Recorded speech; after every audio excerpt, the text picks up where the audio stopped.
Il y a quelque temps, je commençais à vous parler du French shadowing dans cet épisode. Le French shadowing, cette technique qui peut vraiment vous aider à améliorer votre compréhension du français de tous les jours, celui que vous entendez à la radio, dans les conversations entre Français, dans les films français. Si vous ne connaissez pas encore cette technique, je vous l'explique en détail dans cette vidéo. Nous avons donc déjà fait plusieurs petits exercices de shadowing ensemble en écoutant parler des acteurs tels que François Civil et Omar Sy, en écoutant un petit extrait d'une interview avec la chanteuse française Zao de Sagazan et même une famille française dans un reportage sur la tradition de Thanksgiving. Aujourd'hui, j'aimerais vous faire découvrir la très bonne chaîne YouTube présentée par André Manoukian, le Dédécryptage. J'ai choisi un épisode dans lequel il parle d'artistes français et plus particulièrement d'Édith Piaf. Donc, ce qu'il raconte, c'est une petite anecdote qui vient d'une personne qui connaissait très bien, qui connaissait directement Édith Piaf. On commence avec la première petite phrase. Je vais vous raconter des histoires qui me sont arrivées perso ou à des grands chanteurs que j'ai rencontrés. Je vais vous raconter des histoires qui me sont arrivées perso ou à des grands chanteurs que j'ai rencontrés. Je vais vous raconter des histoires. Je vais, une première petite contraction. À l'oral, très souvent, les petits mots avec un E vont être contractés. Le E, la lettre E, va tout simplement disparaître. Je vais vous raconter. Je vais vous raconter des histoires. Des histoires, notre première petite liaison, le S de D, avec notre liaison, il va devenir un son Z que l'on va prononcer comme s'il était attaché au deuxième mot, histoire. On ne dit pas des histoires, on dit des histoires. Si vous voulez en savoir plus sur les liaisons, je vous rappelle, il y a un épisode que vous pouvez aller revoir. Personnellement, je pense que c'est un élément très important pour les apprenants de bien maîtriser les liaisons, puisque faire vos liaisons, ça va vraiment avoir un gros impact sur la qualité de votre accent. Donc, ça va améliorer votre accent. Je vais vous raconter des histoires qui me sont arrivées perso. Perso, c'est la contraction du mot personnellement. Des histoires qui me sont arrivées personnellement, qui me sont arrivées à moi, perso. En France, on aime beaucoup raccourcir les mots quand ils peuvent se terminer avec un O. Un restaurant, un resto. Un laboratoire, un labo. Personnellement, perso. Des histoires qui me sont. Qui me sont. Qui me sont. Qui me sont. Le E de me disparaît. Qui me plutôt que qui me. Qui me. Et on enchaîne tous les mots très rapidement. Comme si c'était un seul mot. Qui me sont. Qui me sont. Ou à des grands chanteurs que j'ai rencontrés. Ici, il n'y a rien à dire, tous les mots sont prononcés. Je vais vous raconter des histoires qui me sont arrivées perso ou à des grands chanteurs que j'ai rencontrés. On va commencer par Édith Piaf. Il y a quelques temps, j'ai rencontré un grand producteur de cinéma qui s'appelle Claude Berry. On va commencer par Édith Piaf. Il y a quelque temps, j'ai rencontré un grand producteur de cinéma qui s'appelle Claude Berry. Même si c'est une phrase qui semble un peu longue, elle est en fait plutôt simple. On va commencer par Édith Piaf. Ici, tout va bien. On va, c'est la façon que l'on a de dire « nous allons » à l'oral. Souvenez-vous, le « nous » est très souvent remplacé par « on » à l'oral en français. On va commencer par Édith Piaf. Il y a quelque temps, ici on a l'incontournable « il y a » qui n'est presque jamais prononcé « il y a » à l'oral. « Il y a » devient très très souvent « il y a ». Donc une contraction que vous commencez, je pense, à connaître. Quand vous apprenez « il y a », faites en sorte d'apprendre aussi sa contraction, ça va vraiment vous aider. Il y a ou il y a. Il y a du soleil aujourd'hui. Il y a du soleil aujourd'hui. Il y a. Sauf qu'il n'y a pas de soleil aujourd'hui. Il y a quelque temps, j'ai rencontré un grand producteur de cinéma qui s'appelle Claude Berry. Ici, rien à remarquer. C'est une phrase qui est prononcée plutôt normalement. J'ai rencontré un grand producteur de cinéma qui s'appelle Claude Berry. Et avec le ton plutôt plat d'André Manoukian, cette phrase, elle va se dire comme ça. J'ai rencontré un grand producteur de cinéma qui s'appelle Claude Berry. Donc, la seule difficulté ici, c'est de séparer les mots.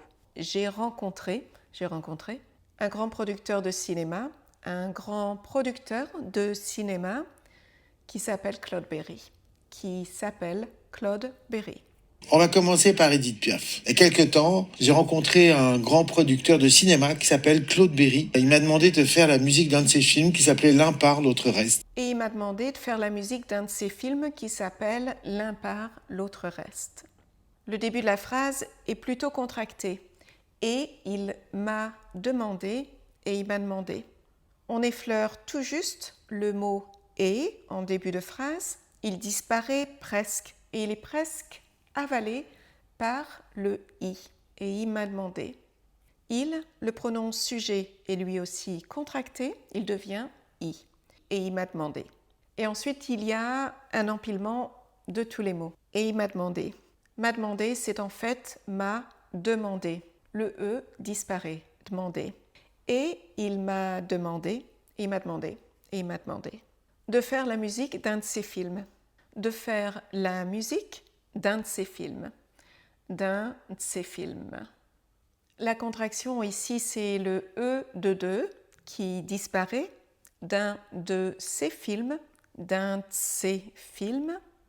Et bien sûr, la complication, c'est que l'on prononce ces mots comme si c'était un seul mot. D'un de ses films, d'un de ses films, d'un de ses films.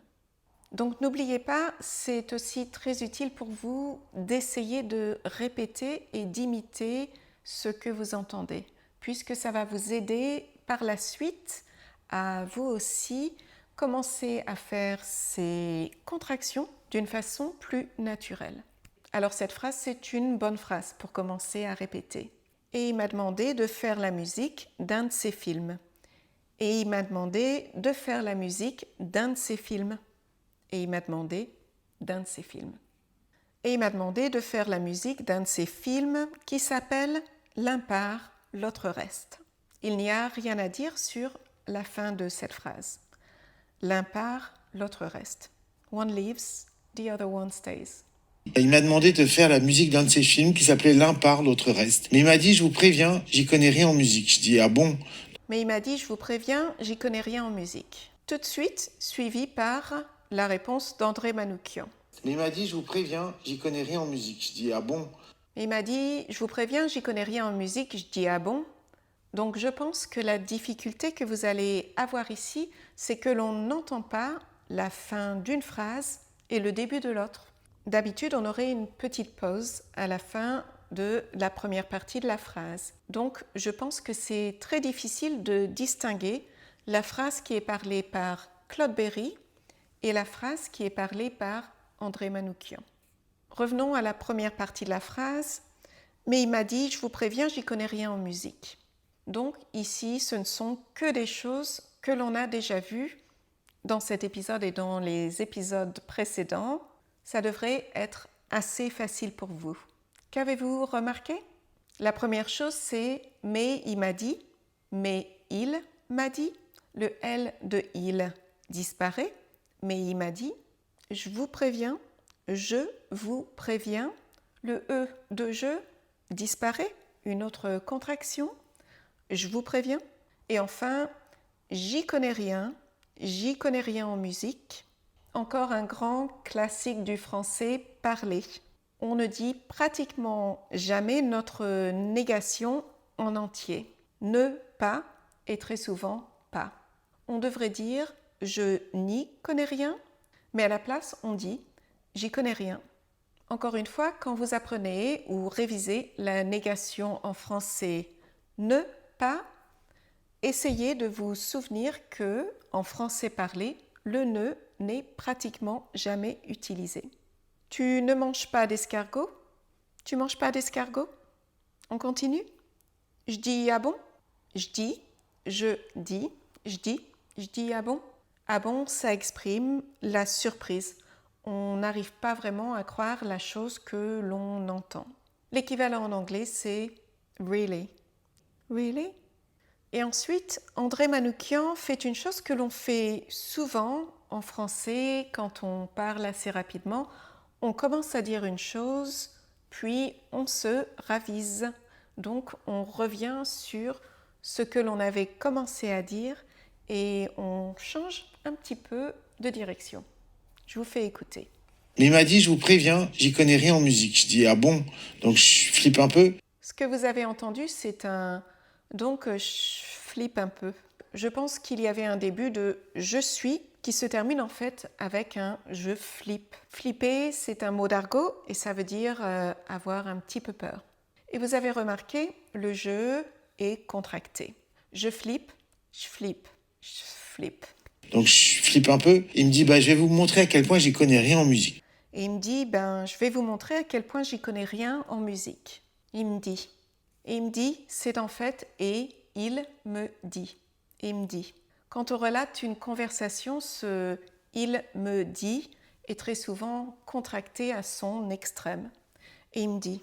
Le me de « il me dit » est lui aussi contracté et ça donne « et il me dit ». Là encore, je pense que c'est une bonne chose pour vous de le répéter à voix haute. Et il me dit, et il me dit.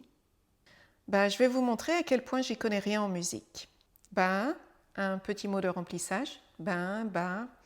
Juste pour se donner un petit peu de temps pour formuler le reste de la phrase. Je vais vous montrer, je vais vous montrer, je vais, le E de je saute, il disparaît, on a fait une contraction. Je vais vous montrer.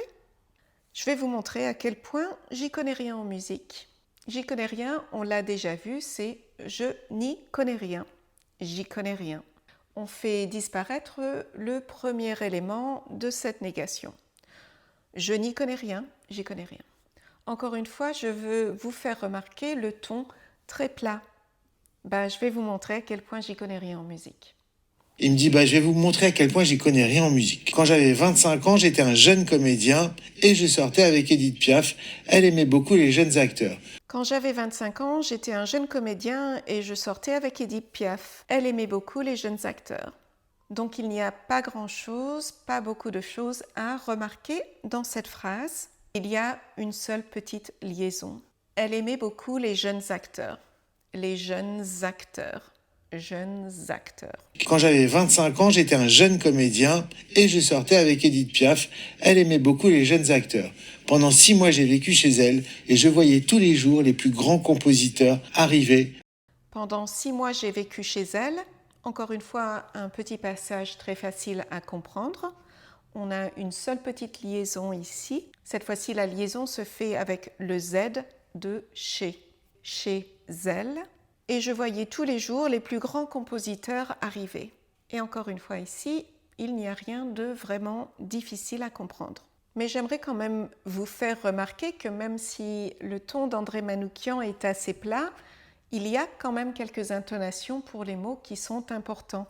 Ici, il dit « et je voyais tous les jours les plus grands compositeurs arriver ». Pendant 6 mois, j'ai vécu chez elle et je voyais tous les jours les plus grands compositeurs arriver. Elle se réveillait à 4 heures de l'après-midi. À partir de 5 heures, c'était le défilé.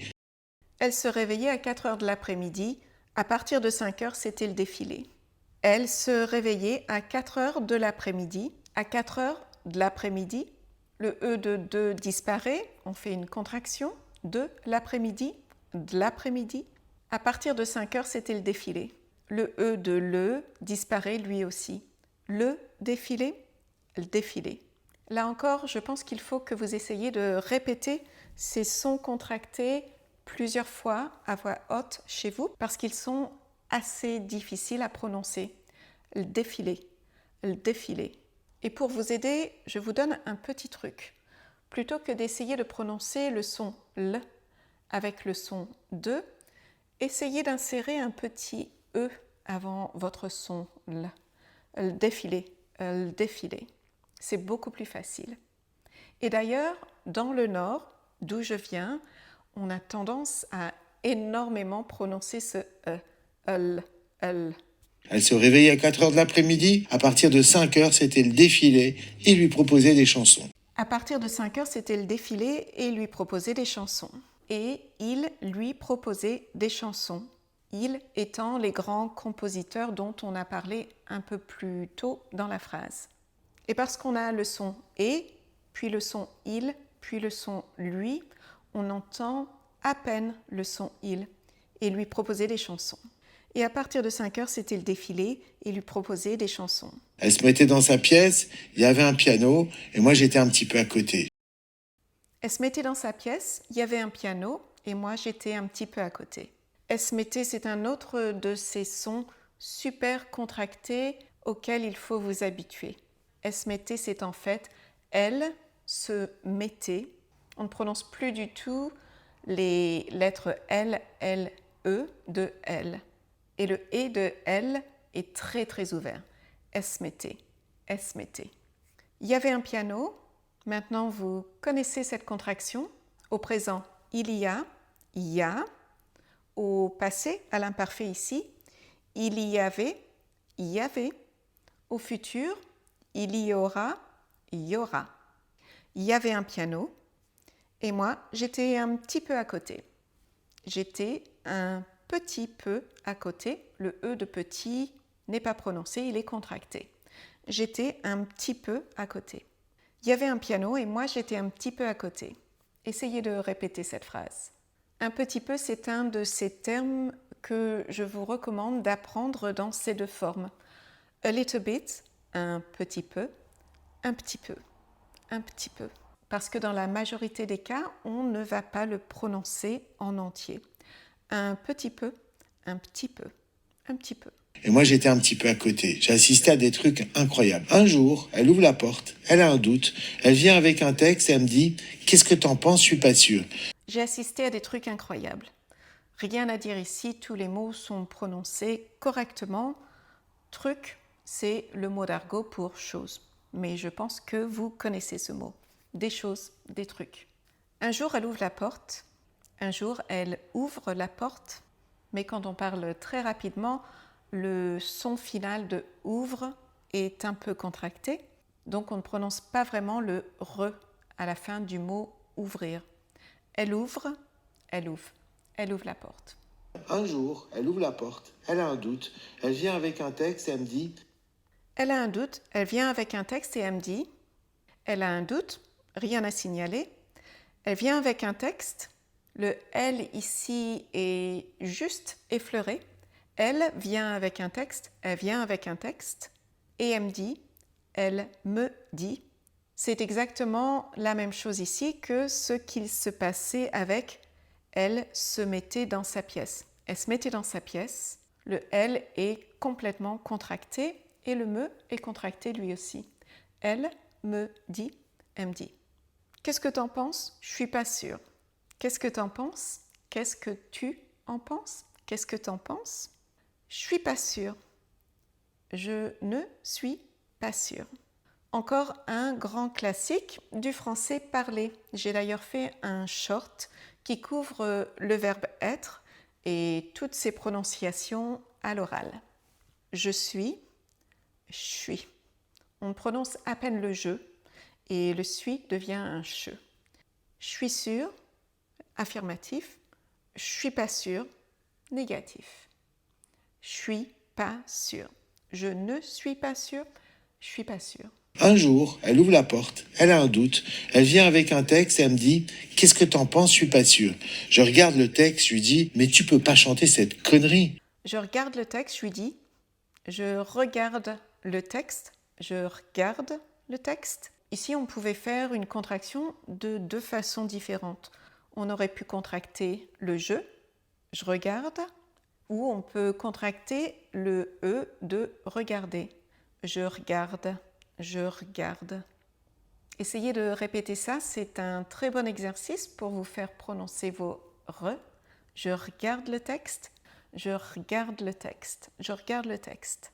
Je lui dis, c'est assez intéressant pour nous parce que l'on ne contracte pas souvent cette consonne.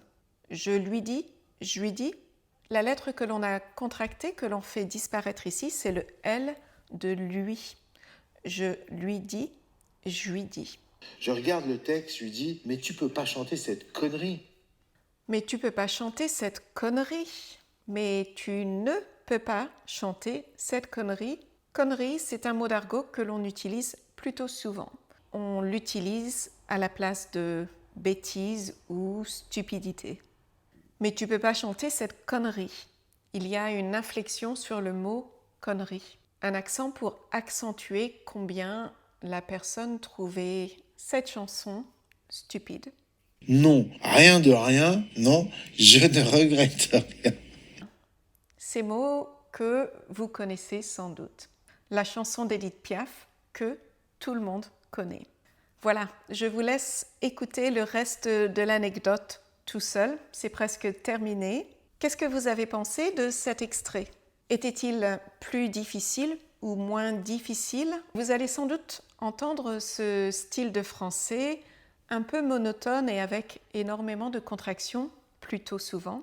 Donc vous avez pas mal de choses à apprendre du ton, de l'accent français, de la tonalité avec laquelle André Manoukian s'exprime. En tout cas, j'espère vraiment que son émission vous plaira ou vous intéressera. C'est vraiment une très très bonne émission. Et si la musique n'est pas votre truc, eh bien vous pouvez peut-être aller voir un autre de mes épisodes. Par exemple, je suis à Marseille dans cet épisode. Voilà, j'espère que vous avez aimé ce dernier exercice de shadowing du français. J'espère que cet épisode vous a plu. Je vous dis au revoir et à bientôt dans une autre vidéo.